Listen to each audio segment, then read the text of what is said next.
Malaquias 3, de 13 até 4, 6. Diz assim a palavra do nosso Deus: Vocês falaram coisas terríveis contra mim, diz o Senhor.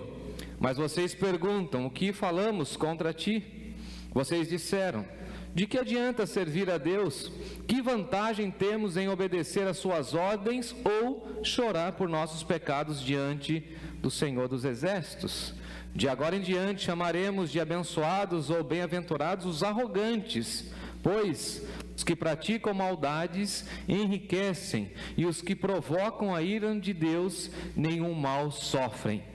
Então aqueles que temiam o Senhor falaram uns aos outros, e o Senhor ouviu o que eles disseram. Na presença dele foi escrito um livro, um rolo memorial, para registrar os nomes daqueles que temiam e que sempre honravam o nome do Senhor, honravam o seu nome.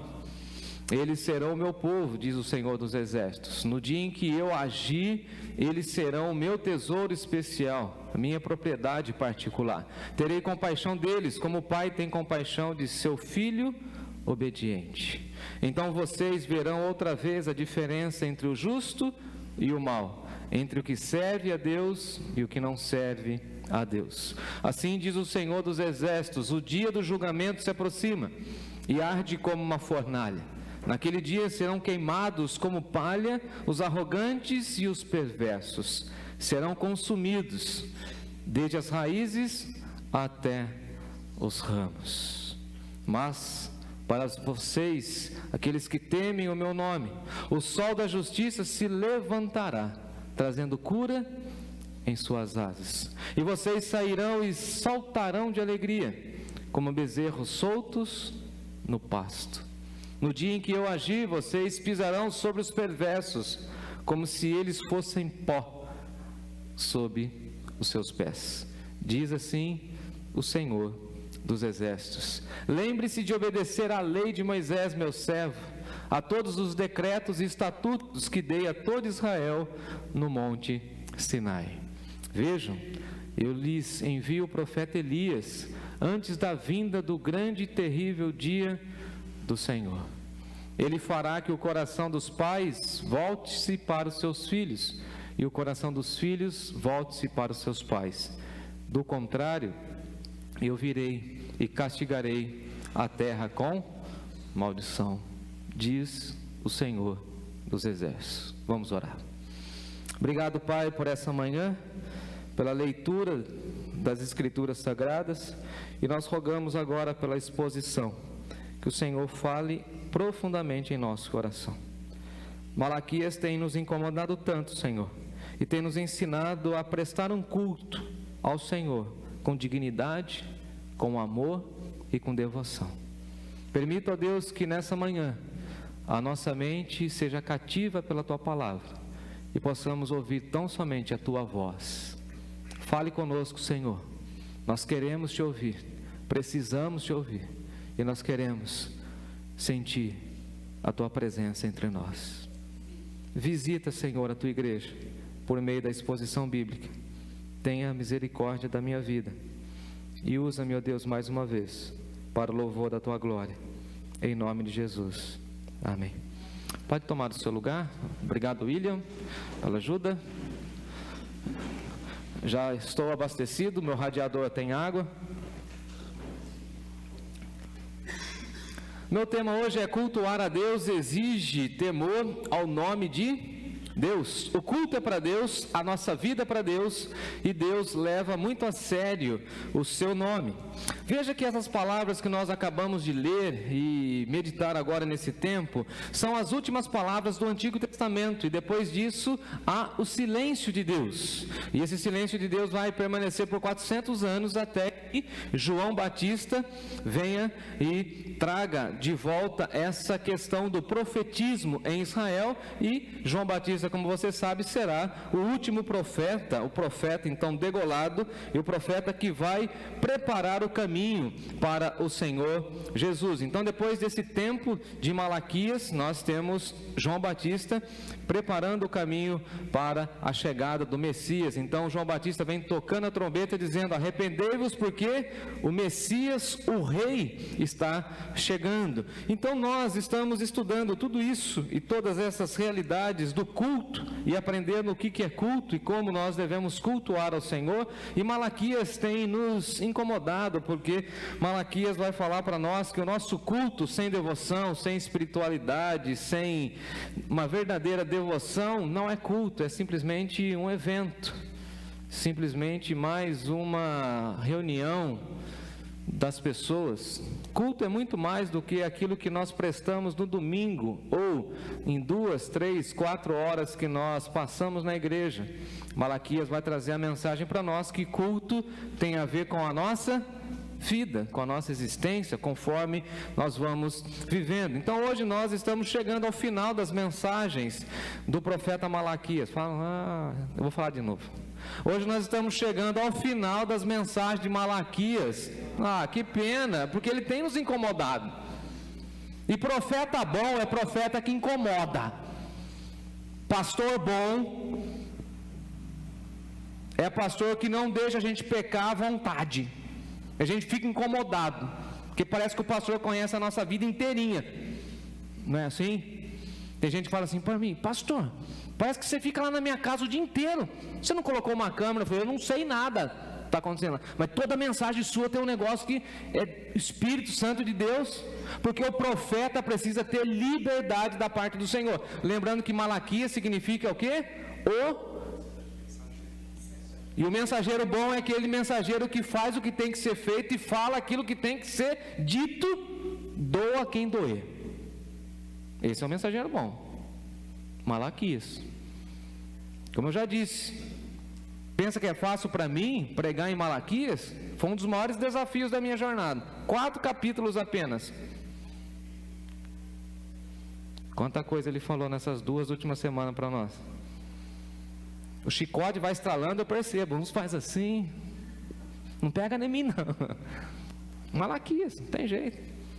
E eu fui sequestrado pelo tal do Malaquias. Mas infelizmente estamos chegando ao final. Mas nesses poucos versos que nós temos aqui no capítulo 3 e 4, nós vamos estudar hoje a esperança. E vamos ver como Deus cuida de nós. Até o momento nós fomos desafiados e moldados pelo Senhor e levados a repensar nossa vida, nossa história, nosso estilo de culto, as nossas posturas. Inclusive aqui eu quero só fazer umas pequenas colocações. Culto tem a ver com aquilo que Deus deseja. E no culto, ou no culto público a Deus, só vale aquilo que Ele já pré-determinou. Por isso que não existe essa coisa assim, eu acho que no culto, não, está na Bíblia. E no mundo como o nosso, onde as pessoas gostam de, entre aspas, falar de liberdade, um pouquinho só de certeza e convicção mostra que nós somos radicais. Aí as pessoas, não, mas você é muito radical. Eu falo, não, está na Bíblia. Então, por exemplo, o que pode e o que não pode no culto? A pergunta é, aquilo que Deus determinou que deve ser culto. E tem muita coisa que a igreja dita evangélica no Brasil faz que não foi pré-determinada por Deus, ou seja, não é culto. Eu já citei algumas delas aqui. O que é culto segundo Deus? E qual é o culto que Deus se agrada? Aquilo que Ele falou para ser feito no culto. Então tem muita coisa, tem um gingado aí, tem uma musiquinha tocando aí. Quem que é esse trem aí? Tá meio baladeira essa musiquinha aí. Passa para mim esse toque aí que eu não tenho. Então veja que Deus aceita do jeito que Ele quer. Porque o culto é para Ele. Veja bem. A gente fala assim, hoje Deus não me tocou. O culto não foi bom para mim. Eu fico olhando para a criatura e falo assim, quem disse que o culto é para você? É você que tem que prestar culto a Deus. Você se une aos seus irmãos em culto público para celebrar o nome de Deus. E quando o homem tem muita evidência na igreja, isso significa que isso não é culto a Deus, é culto à personalidade. Está errado. Malaquias diria, não é culto a Deus. Essa história de a gente ficar adulando homens, bajulando pessoas, isso não agrada a Deus, porque a honra, o louvor e a glória é dada somente a Deus e ao nome de Deus. Quando a gente fecha e encerra o culto, o nome de Deus tem que ser o nome mais citado e mais glorificado. Amém por isso. E esse é o nosso entendimento na leitura de Malaquias. E que pena que Malaquias está acabando. Mas depois, já está na minha lista, a Vanessa já sabe disso. O Jonas, quem conhece? Quem lembra do profeta Jonas? Eu tenho que pregar Jonas e depois eu quero pregar sobre Naum. Você lembra do Naum? Eu vou falar do Naum. E tem outros profetas menores aí que depois eu vou pregar também. Então nós estamos diante de mais um diálogo entre Deus e o povo. E veja que na estrutura de Malaquias, Deus fala, o povo reage sempre com cinismo, e depois Deus dá a sua sentença. Nesse caso, como nós estamos diante do fechamento do livro, ele dá a sua sentença, mas falando e apontando algumas promessas. É muito interessante porque Deus fala e o povo é cínico. Daqui a pouquinho eu quero falar um pouco mais sobre isso. Mas você conhece alguém que é cínico? Uma pessoa que age com cinismo? É duro, não é? Alguém conhece? Ninguém levantou a mão, vocês estão com frio? Eu nem estou de blazer, nem está frio, hein? O povo é engraçado, né? A gente tem um sangue meio lá do Nordeste, para nós isso aqui não é frio. Frio é quando capulou, cachecol, para baixo de 10 graus é frio, está fresquinho. Está frio?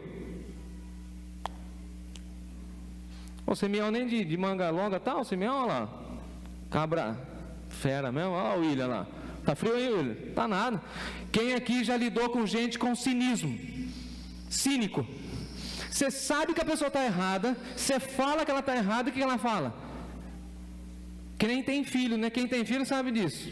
Timóteo, foi você que derrubou esse copo de suco perto da almofada da mamãe. Eu?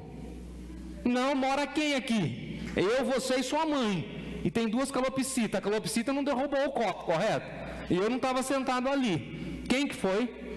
Não sei, papai. Cínico. Mentiroso. A minha mãe está aqui hoje, nem posso mentir, né? Não tem não. Ela sabe se eu estou sendo cínico ou não, ela sabe. Porque a convivência faz com que a gente perceba quando a pessoa está sendo cínica.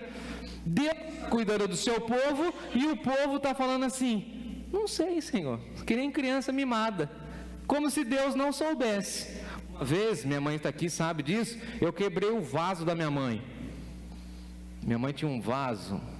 Eu não sei se toda mãe tem essas manias, né? Mas a minha tinha. Desculpa, dona Olga. Ela tinha um xodó com tal de um vaso lá. E a regra em casa, Marcos, é o seguinte: não pode jogar bola dentro de casa. Meu pai bravo. Na garagem, de jeito nenhum. Nem bola eu tinha. Quem aqui tinha um vizinho que tinha uma faca sempre para querer furar a bola? Eu tinha, era o vizinho. E meu pai não queria ter problema com o cara, porque o cara era bombeiro. Então meus filhos não podem ter bola em casa. Mas eu ganhei uma pelota, naquela época era de capotão. Quem é do meu tempo? Capotão. Não era aquela bola de leite lá, com dente de leite, como chama? Aquilo não é aquilo não, era a bola. E eu e meu irmão jogando lá, Jean, na garagem. E eu dei uma, sabe quando a bola vem assim, Cordeiro, dá aquela quicadinha assim? Você pega assim, que a gente fala na veia, né, William? Pau! Onde que foi parar a bola, Kátia? No vaso da mulher. O vaso caiu, paf! Quebrei o vaso. Histórico. Pobre é assim, não tem nada, mas tem um vaso, eu acho que é o vaso da mamãe. Aí quebrou, Vanessa, quebrou o vaso. O que eu fiz? Inteligente que sou, né, Bruno?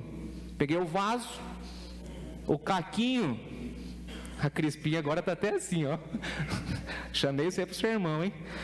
Peguei o vaso, a parte que quebrou, e empurrei para a parede. E ela vai ver a fronte do vaso, tá bonito. Tranquilo.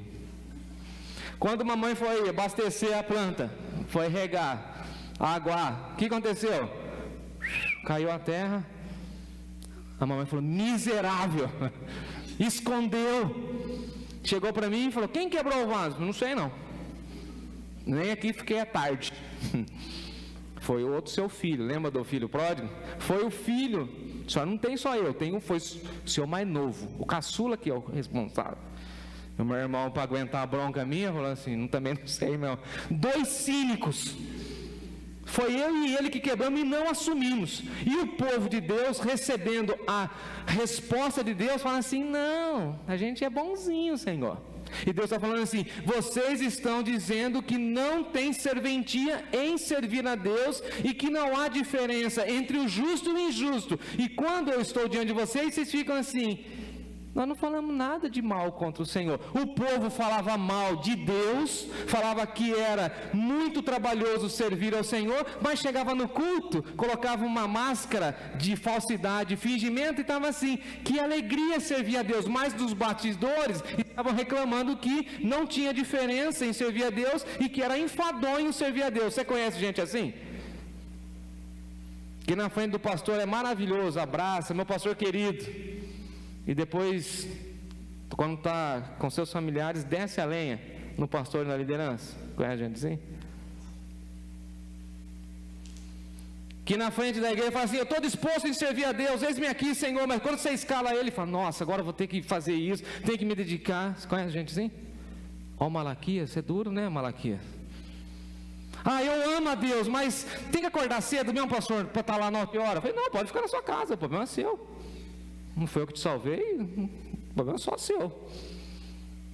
Aí alguém vai falar: não, você é arrogante. Se você não quiser vir no domingo, não venha, fica na sua casa. O único prejudicado é você, porque Deus continua com a sua glória e você continua raquítico na sua espiritualidade, disse Malaquias. E o povo está dizendo o seguinte: de que adianta servir a Deus? Vale a pena servir a Deus? Tem diferença mesmo entre o justo e o injusto? Entre o servo de Deus e aquele que não teme a Deus? Tem diferença? Então veja que esses questionamentos vai exigir de Deus uma resposta definitiva, e Deus vai falar ao povo. E eles retomam essa questão da teodiceia, como eu já disse na semana passada. Eles ficam perguntando: olha, por que as nações pagãs, vizinhas, estão crescendo, têm colheitas exponenciais, e a gente está passando dificuldade? Parece até que eles são mais abençoados do que nós, mesmo sendo maus. E parece que esse é um dos problemas também que percorre o Antigo Testamento, quando algumas pessoas, principalmente no Salmo 73, onde as pessoas ficam contemplando a prosperidade dos ímpios. Quem nunca falou assim? E eu já disse: esse meu amigo da escola, ele cola na prova, o bicho é safado que só, ele engana as meninas. Na minha época tinha uns caras lá que enganavam as moças. Ele amava todo mundo, mas não amava ninguém. Ele amava só da boca para fora. E parece que a vida dele vai para frente. Ô Senhor, está errado isso aqui.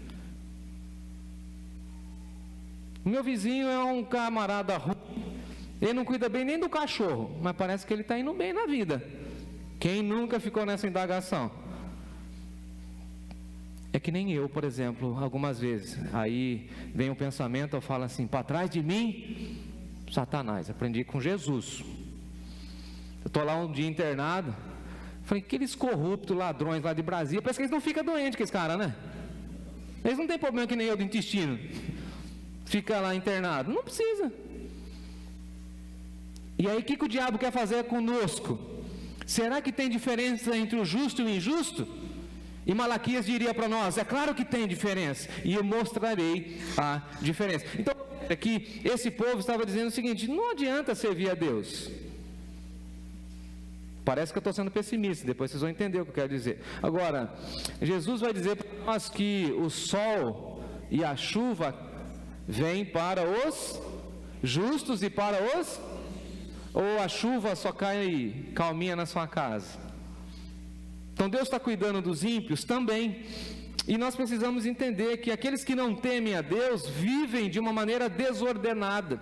Aqueles que não temem a Deus, eles estão focados nas coisas dessa vida, dessa terra. E nós que tememos a Deus, estamos sim caminhando por fé, mas confiando que Deus vai aplicar justiça. Porque o grande tema por detrás de Malaquias é o seguinte: Deus é justo, e nós já aprendemos, é claro que Deus é justo.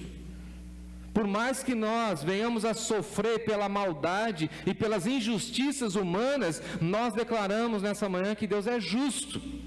E mesmo que nós não venhamos a contemplar a justiça em algumas áreas da nossa vida, um dia Deus vai aplicar justiça. E daqui a pouquinho eu falo mais sobre isso. Então veja que os justificados, aqueles que desfrutam da paz de Deus, aqueles que estão nas mãos do Senhor, pela graça vivem guiados pela expectativa da eternidade, não das coisas do aqui e do agora. E por isso nós precisamos tirar do nosso meio o cinismo. Você percebe que uma pessoa madura, quando ela deixa para trás o cinismo. Foi você que fez isso aí? Não, fui eu. Eu errei, eu pequei, não é assim? Por que Davi era um homem segundo o coração de Deus? Porque quando Deus confrontava ele, eu pequei, Senhor, eu errei. E os pecadores contemporâneos nossos, o que eles fazem? Não, sabe que, não, veja bem, sabe o que é? É o contexto onde eu fui criado. É porque o fulano, é porque a carne é fraca, pastor. Então, fraca é sua desculpa, então vai fortalecer o espírito. Criatura, vai ser crente. É duro ouvir Malaquias, né? Vocês estão comigo ou vocês já dormiram? Quando eu falo vocês estão comigo, você tem que dar um tapinha aí para eu saber. Vocês estão comigo aí ou não? Beleza. É só devagarzinho também, não é para se empolgar muito não. Tudo bem? Recomendação de um livro, John Stott: ouça o Espírito e ouça o mundo. Ouça o que o Espírito está dizendo. Veja o que o Espírito Santo está dizendo para nós nessa manhã como igreja. E quem tem ouvidos, ouça o que o Espírito diz à igreja. O culto que Deus deseja, e que vale a pena sim servir a Deus, vale a pena sim ser fiel a Deus, mesmo numa sociedade injusta. Porque um dia nós veremos a justiça brilhando e raiando por meio de Jesus Cristo, o Filho de Deus. Acompanhe comigo o questionamento do povo no versículo 13. Deus está dizendo: as vossas palavras foram duras, foram hostis. E aí as pessoas falam o seguinte: mas o que nós falamos contra Deus? Cinismo. Deus está falando assim: eu não aguento esse culto de vocês, essas palavras, essa ladainha, essa choradeira, eu não quero mais. Eu não aguento isso. Tenho nojo disso. Lembra Jesus? Esse povo me honra com os lábios. É só expressão de cântico, é só técnica vocal, mas não é da alma, do coração. Não quero. Esse pregador aí tem oratória, mas só oratória sem uma vida devocional. Não quero. Esses dias uma pessoa falou assim para mim: pastor, agora estou numa igreja boa. Eu falei: é mesmo? Ah, meu pastor, ele fala bem, ele tem uma oratória. E lá na minha cabeça eu já pensando, né? Ele é bom de comunicação, né? Mas a pergunta é: ele está na mão do Espírito? Ela falou: posso mandar um link para o senhor ver? Tipo de mensagem que ele prega? Pode. Aí ela falou assim: o que o senhor achou? Eu falei: ele é um bom orador. Bom orador. Para mim ele não é pastor, mas ele é um bom orador. Para mim ele não tem profundidade naquilo que ele está falando, mas ele é um bom orador. O que Deus está falando para nós essa manhã: não adianta a oratória, não quero. Se for uma oratória sem conteúdo e sem profundidade bíblica, é melhor que não tenha, porque isso me cansa, diz o Senhor. Versículo 13: porque esse culto sem arrependimento não é culto. Porque eles dizem nos bastidores, versículo 14: inútil é servir a Deus. O que aproveitou a gente guardar os mandamentos, a gente andar de luto? Em outras palavras, sabe o que estou dizendo? Nós guardamos o luto, nós obedecemos a Deus. Em outras palavras ainda, Malaquias está dizendo o seguinte: esse povo está prestando culto, mas querendo algo em troca. Você conhece as pessoas assim? Ou o movimento evangélico assim? Que quando você aperta, quando você repreende, ao invés da pessoa se render diante de Deus, ela começa a falar das coisas que ela fez ou já realizou no reino. Conhece gente assim? Tem muita gente hoje dando trabalho nas igrejas porque não foram confrontadas com o Evangelho. repreendidas com o Evangelho, passaram a mão na cabeça na hora que deveriam ser repreendidos, exortados. Eu me lembro do meu pastor, quando ele me colocou de banco, fiquei louco da vida, bravo. Fiquei pensando, quem é esse cara? Quem é esse cara? Quebrou meu nariz, me curvou. Legal, me repreendeu na hora certa. Você não é tudo isso que você está pensando não, hein? Ele disse para mim, eu falei, ai. Porque eu estava meio... Aí ele veio com o alfinetinho e... Deus usou aquela situação para, como diria uma irmã, falar, menos, meu filho, menos. Você tem que chegar para alguns irmãos de vez em quando, eles ficam bravos e a gente não está nem aí mesmo, e falar assim, baixa a bola, menos. Vão tirar de nós a vaidade? Menos. Alguém disse, então se Deus tirar você da igreja, a igreja morre. Eu falei, não, ela melhora. Menos. É mais Deus e menos homem. E Deus usa quem Ele quer, do jeito que Ele quer, no tempo que Ele quer. Louvado seja Ele. Veja que o cinismo do povo era muito grande. Eles estão falando assim, olha, a gente faz isso para ganhar isso. Tem gente que fala o seguinte, eu sou fiel a Deus para ganhar isso. Eu dou dízimo para poder receber mais de Deus, é isso. Eu frequento a igreja, eu bato cartão na igreja pensando em ganhar coisas. E a teologia da prosperidade é um câncer na igreja brasileira. Quando diz para nós que sucesso espiritual é quando a gente tem dinheiro.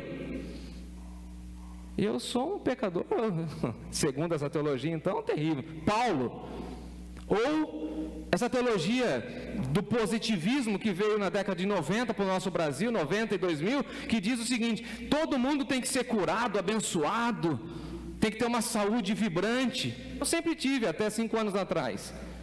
Agora que eu estou enfermo, então eu sou um fracassado, Deus está punindo o meu pecado, é isso? E eu vou servir a Deus por conta da cura? E se Deus não quiser curar, Ele continua sendo Deus, isso não muda o caráter de Deus. Então o que Malaquias está dizendo é o seguinte, vocês não podem servir a Deus por aquilo que Ele vai oferecer, porque o maior presente que Deus já nos deu foi a salvação, glórias a Deus por isso. E mesmo que nós não vemos a justiça aqui, a justiça de Deus vai ser consumada. Porque Deus está aplicando o seu amor, correto? E qual que é a outra face do amor de Deus? Eu diria, qual que é a outra faceta da moeda do amor? A justiça. Deus tem manifestado a sua graça, mas um dia Ele vai aplicar a sua justiça. E isso quem fala é Malaquias. E a turma está falando assim, tem diferença entre o servo e aquele que não serve a Deus? Tem diferença entre aquele que teme e aquele que não teme a Deus? Tem? Essa é a pergunta. Então veja comigo que o texto vai se desenrolando e eles falam o seguinte, eu fico chocado com essa frase do versículo 15. Nós, povo, reputamos por bem-aventurados ou por felizes os soberbos. Sabe a conclusão que o povo chegou? Que as pessoas felizes são os arrogantes e os soberbos, aqueles que não temem a Deus. Loucos, desvairados. Tem gente crente que diz isso também. Não, parece que felizes são aqueles que estão longe da igreja. Parece que felizes são aqueles que estão distantes do reino de Deus. E nessa manhã a gente tem que falar, não, felizes são aqueles que temem ao Senhor.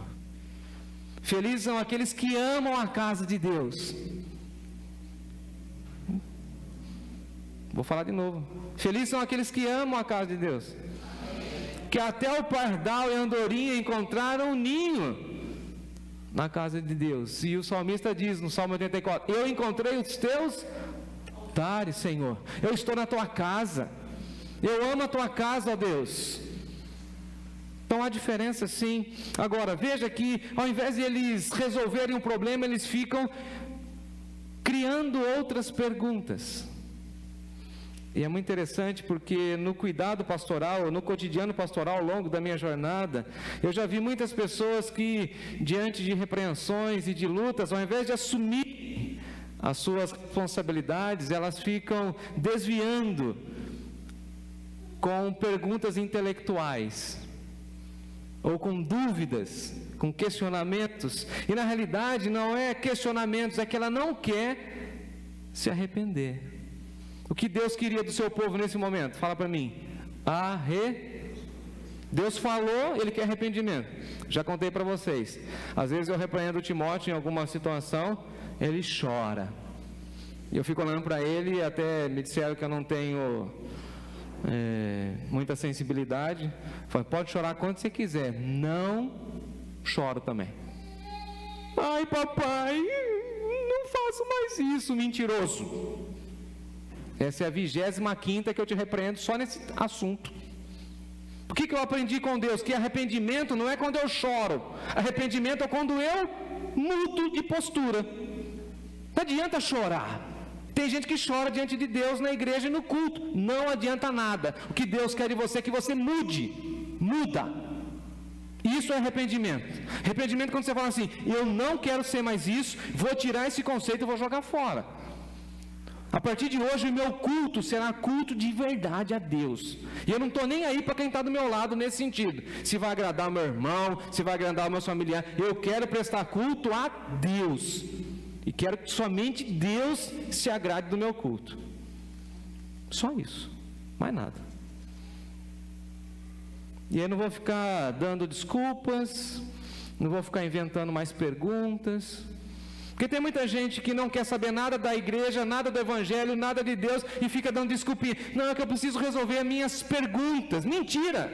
Você precisa se render ao evangelho. Tem crente que vem com esse papo. Não, pastor, sabe o que é? Eu sou um poço de dúvida, eu também sou. Mas nas minhas certezas eu celebro o Senhor. Amém, glória a Deus. Tenho um monte de dúvida, mas tenho certeza. A Bíblia é a palavra de Deus. Amém? Jesus Cristo virá novamente para nos buscar. Amém? Deus é justo. Deus é amor. Eu preciso ensinar meu filho na santidade e na presença de Deus. Então, já tenho o mínimo para viver. Está tudo certo, vamos embora. Tenho 1000 dúvidas. O que eu estou querendo dizer? Nós podemos ter dúvidas, sim. O profeta Abacuque era um ser em dúvida. Colocou todas as suas dúvidas diante do Senhor. No entanto, as suas certezas, ele vivia com muita vibração. A questão não é ter dúvidas, a questão é criar dúvidas para ficar fugindo de um real posicionamento diante das coisas de Deus. O mundo diz, não, na igreja tem muitos hipócritas e nós declaramos, venha para cá, precisamos de mais um. Não, pastor, lá na igreja, isso aqui tem muita gente falsa. Eu falei, pode vir, vem para o nosso grupo, precisamos de mais um. Cabe você lá. Porque é fácil para o cara que está de fora mandar bala em nós, né? Dizendo que nós somos hipócritas. Então vem para cá. Você também é? Vem. Se unir ao nosso grupo. Não, pastor, na igreja tem muitos moralistas. Você também é. Você não trata bem a sua esposa, eu já vi. Tem uns caras que não gostam de conversar comigo. Porque eu sou direto e reto. Porque as pessoas gostam de criar uma cortina de fumaça, né? Ele cria uma cortina de fumaça, ele só quer ficar disfarçando para não tratar os temas importantes da vida. Não, pastor, sabe o que é? Na igreja tem muita gente imperfeita, então venha para cá, porque nós somos todos imperfeitos, olhando para Jesus que é o perfeito.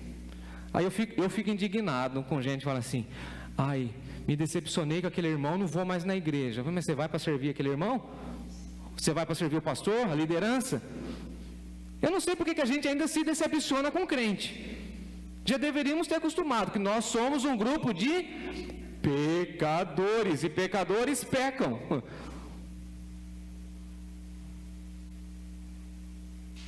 Minha mãe estava comigo em casa ontem, eu estava assistindo, não, eu estava descansando e a televisão estava ligada. Aí ela falou assim, nossa, essa moça aí, tinha uma moça cantando num programa de TV lá, a minha mãe falou assim, mas ela não era da igreja, não sei o que. Eu falei, mãe, olha o canal que é, você acredita ainda em alguma coisa que inventa essa porcaria desse negócio aí? Ela ficou olhando e falou, é verdade, né?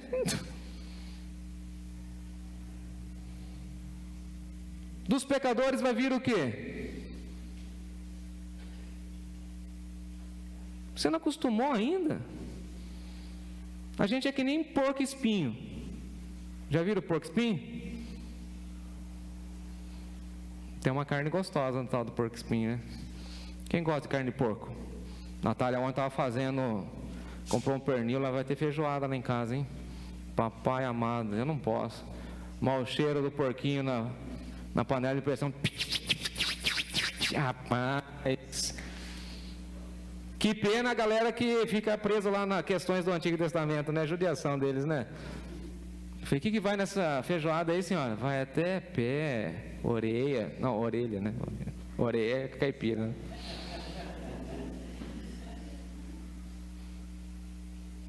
Aí o porquinho,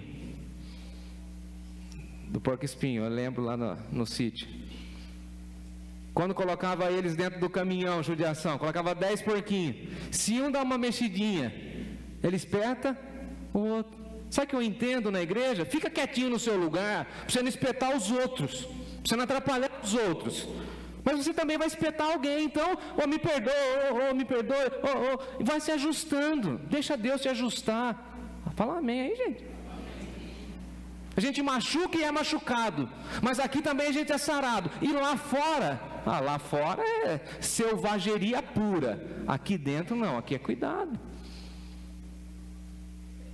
Veja que o texto caminha e eles falam o seguinte, olha, os que temiam o Senhor falavam uns aos outros, versículo 16, veja que havia aconselhamento, palavras, conversas, eles estavam cuidando uns dos outros, e isso é para mim fenomenal, porque o texto diz o seguinte, eles temiam o Senhor e falavam uns aos outros, e o Senhor estava atento e ouvia. O que Malaquias está querendo dizer para nós nessa manhã, e a parte boa do sermão é o seguinte, Deus está atento e Deus está ouvindo. Repete comigo aí, Deus ouve e Deus está atento. Deus está ouvindo a sua oração. Por mais que você pense que Deus não está ouvindo, Ele está ouvindo a sua oração. Por mais que pareça que está demorando, Deus está agindo, Ele está atento. Tem um ditado popular que diz assim, Deus tarda, mas não falha. O Timóteo veio com essa para mim, Kátia. Fala, Deus tarda, mas não falha. Ele não falha e Ele não tarda. Mostrei na Bíblia. Deus age no seu devido. E essa foi a fala do povo de Deus no Novo Testamento para Pedro. Mas Jesus está demorando. Aí o que Pedro vai falar é o seguinte: ainda que pareça tardar a vinda do Senhor, fiquem esperando, porque Ele vem. Qual que é a mensagem de Malaquias? A justiça de Deus vem.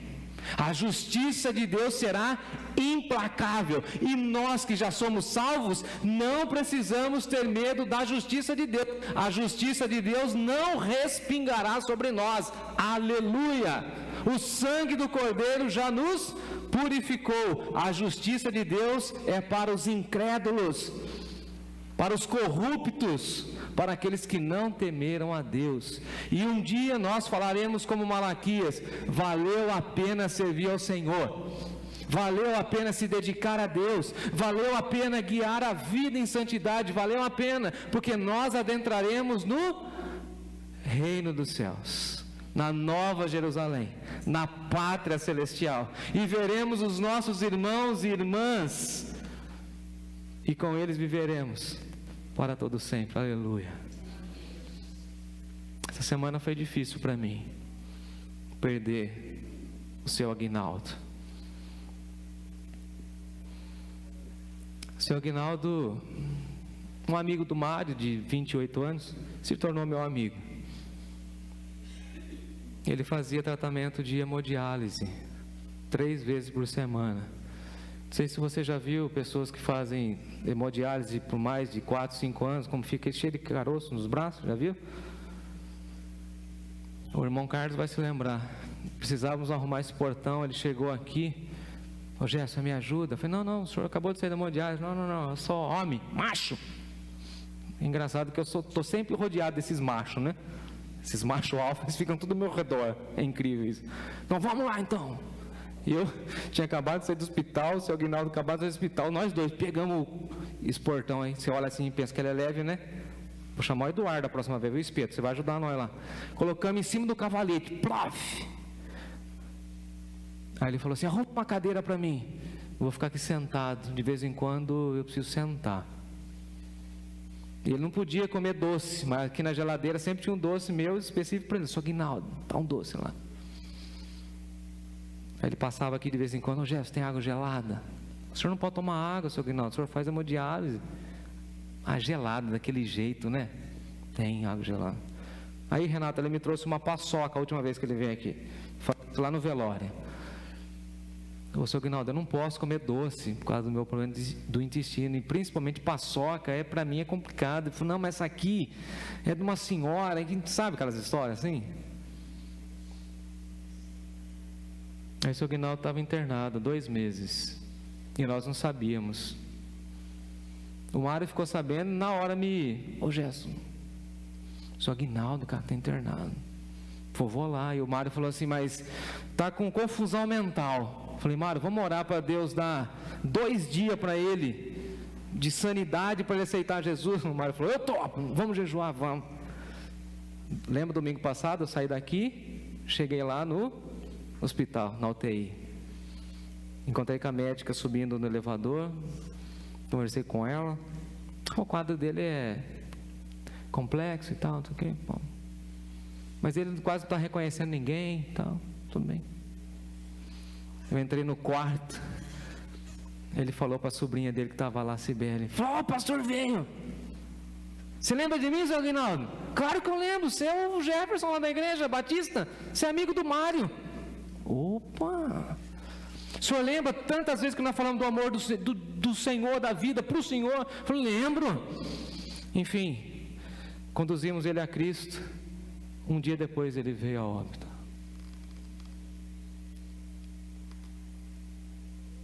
Na sexta-feira, minha folga, eu estava lá no velório pregando, e disse isso em alto e bom tom. O semblante dele, depois de Cristo no caixão, muito mais bonito do que em vida. E aí a família falou assim: é verdade, é verdade, é verdade. Ele partiu confiando que um dia irá brilhar o sol da justiça. Aleluia. Ele não teve tempo de viver na justiça de Deus, mas ele creu que Deus é justo, que Deus o ama, e ele se rendeu ao Evangelho nos 2 últimos dias antes de partir. E quando eu cheguei lá, eu falei assim: eu estou me despedindo de um amigo. E olhei para a Norma, sua esposa, e falei: Norma, eu o verei na eternidade. Eu vou reconhecê-lo lá, para além do Jordão, porque ele creu na justiça de Deus e se tornou um justificado. Vale a pena servir a Deus, irmãos? Vale a pena servir a Deus, irmãos? Essa é a pergunta de Malaquias. O que a Nova Canaã diz nessa manhã? Sim. Tem diferença entre o justo e o injusto? Sim. É bom estar na presença de Deus e fazer a obra de Deus? Sim. Sofremos com as injustiças? Sim. Mas um dia para nós vai brilhar o sol da justiça.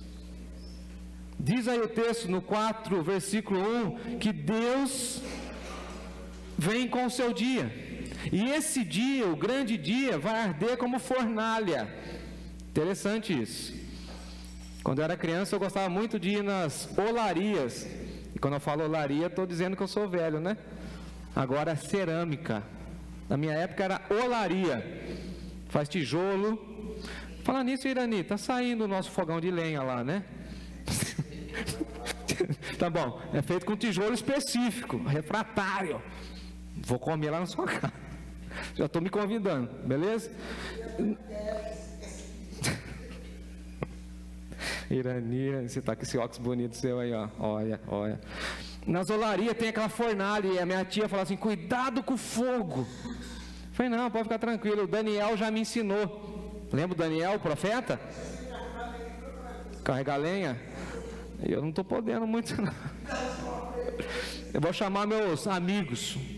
Tem uns amigos aqui, ó. Bom, o que Deus está falando é o seguinte: o que é fornalha? O que é fogo? Destruição? Punição? Veja o que Deus está dizendo. Tem muita gente pensando que Deus não vai aplicar a sua justiça, e Malaquias está dizendo, no dia preparado pelo Senhor, ou seja, no dia da consumação dos séculos, haverá sim fogo e destruição. Destruição para quem? Para nós? Para quem não temeu o nome de Deus, para quem viveu de uma maneira dissoluta, irresponsável.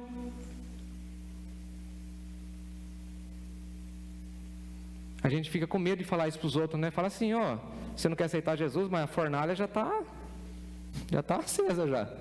Se você não tomar um rumo na sua vida, você vai para a fornalha, meu filho. E é engraçado que Deus fala por meio de Malaquias o seguinte: todos aqueles que cometem perversidade. Veja o diagnóstico do povo. Não toma cuidado com aquilo que o povo está dizendo. Lembra o recadinho da sua mãe? Você não é... Desculpa, você não é todo mundo. Você não pode cair na ladainha desse povo. O que o povo disse? Eu fico, às vezes, com medo com a multidão. A multidão disse o seguinte: felizes são os perversos e arrogantes. Deus está falando assim, não, eles não são felizes. Eles vão amargar o inferno. Eu vou destruir eles. Eu vou aniquilar eles. Eles vão ser queimados como brasas e vai sobrar nada. Não vou deixar nem raiz e nem ramo. Por que raiz? Porque se deixar raiz, volta a brotar. Ou seja, a maldade será extinta e será circunscrita a um lugar, segundo Jesus, chamado de inferno, preparado para Satanás, seus anjos, vírgula, e quem com ele quer andar, vá para lá. Nós não, nós vamos para... Olha a promessa, aí é coisa boa. Vocês estão comigo ainda ou já dormiram? Vamos ver. Estão comigo. Olha a promessa no versículo 2: mas vocês que temem o meu nome, vocês verão nascer o sol da justiça. E Apocalipse vai dizer para nós, Lucas, lembra quando nós estudamos Apocalipse? Que na glória eterna, Deus, por meio de Jesus, vai brilhar para todo sempre. Por isso que Jesus é chamado da estrela da manhã. E para nós cristãos, a justiça já brilhou e já raia sobre nós, aleluia. Mesmo que nós não vejamos, mas lá no horizonte, em meio às trevas, Deus está brilhando com os raios de justiça e falando assim: meu filho e minha filha, você não precisa apenas de vitamina D, você precisa de vitamina J, vitamina da justiça, brilhando sobre a sua vida. Aí você fala assim, mas eu estou no mundo injusto, e Deus está falando assim, mas você é o justo. Eu estou cercado de injustiças, mas você verá a minha justiça, porque a mim pertence a vingança. Diz quem? O Senhor. Então a promessa de Deus é que nós veremos a justiça, e que nós ajudaremos a julgar as nações. Aí eu acho incrível, Jesus. E esse povo vai ficar sob os nossos pés. Eu gostava quando era criança, quando aquela expressão, que tudo ficará sob o estrado dos pés de Deus. Eu ficava imaginando, sabe o que eu imaginava na época da escola? O globo, Jesus em cima do globo. Diga-se de passagem, Isaías diz que Deus está sentado acima do globo. Então, o crente não pode crer na terra plana, segundo a Bíblia. Segundo a Bíblia. Que nem a Natália esses dias falou para os meninos: se a professora falar que vocês vieram do macaco, vocês levantam lá e falam assim: nós cremos em Deus, nós somos criacionistas. E eu tive um BOzinho na escola lá, que foi o mesmo BO que a minha mãe teve, porque a gente é crente. Aí meu filho saiu com uma lá pior do que eu, viu, William? A gente ensina a Bíblia para as crianças, viu, Glaucio? Depois eles, aí cada pai tem que se virar lá e mostrar a sua fé. Aí a professora falou lá um negócio lá, Rafael, na escola lá. E aí meu filho falou assim: não, eu não vim do macaco não, meu pai me ensinou. Aí não sei o que a outra professora falou para ele, o meu filho bocudo, acho que ele é meu filho mesmo, né? Falou, não, tia, eu não tenho rabo comprido.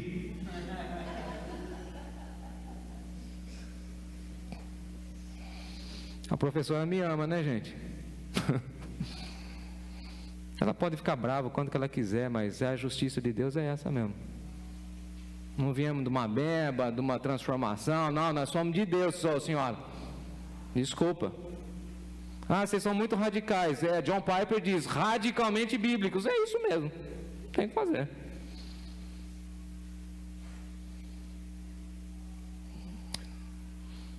E esse sol da justiça trazendo o quê?